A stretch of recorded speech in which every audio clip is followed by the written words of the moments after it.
Have a nice trip. See you next fall.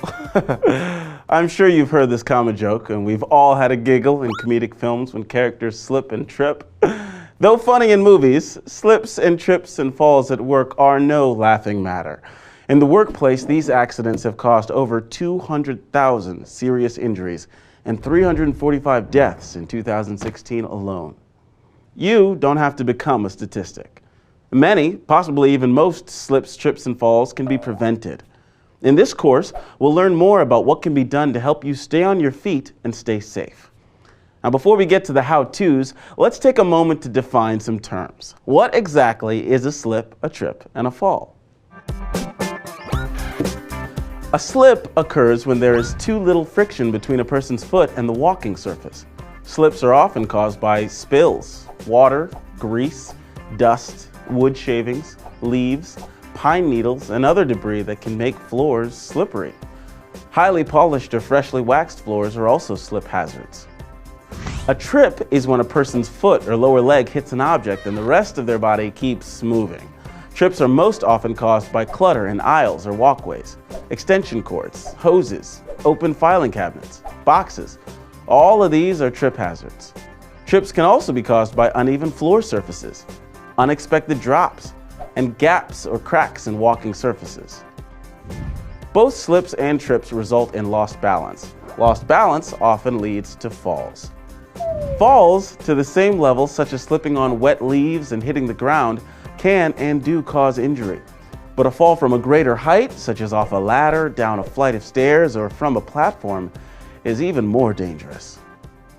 Injuries from slips, trips, and falls range from minor to the very serious. Sprains, strains, bruises, broken bones, cuts, and head injuries are all common. The good news is slips, trips, and falls and the injuries they cause are avoidable. What can be done to prevent them? First of all, some of the responsibility rests with your employer.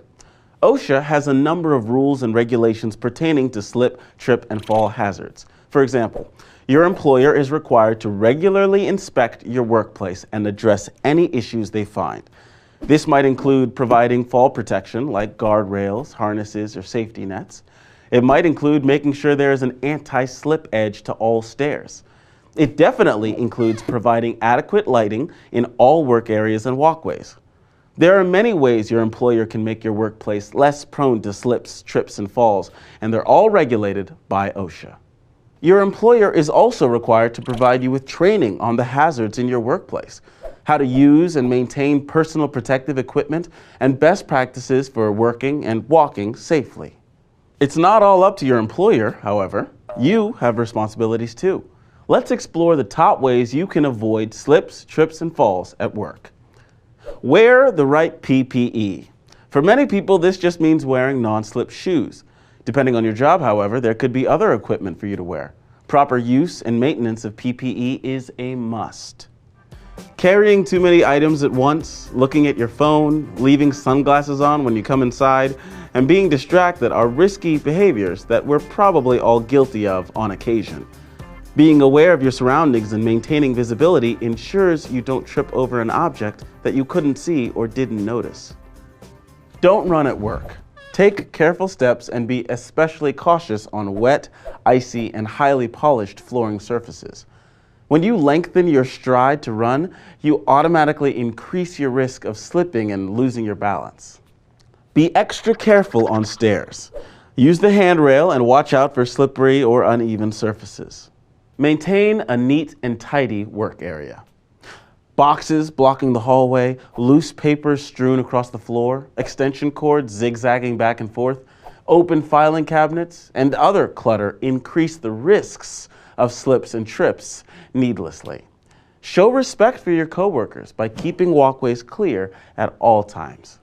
This doesn't apply to everyone, but if you use a ladder at work, you must know how to do so safely. Before using a ladder, make sure it's in good condition. Do not use a ladder with cracks, warping, or other defects.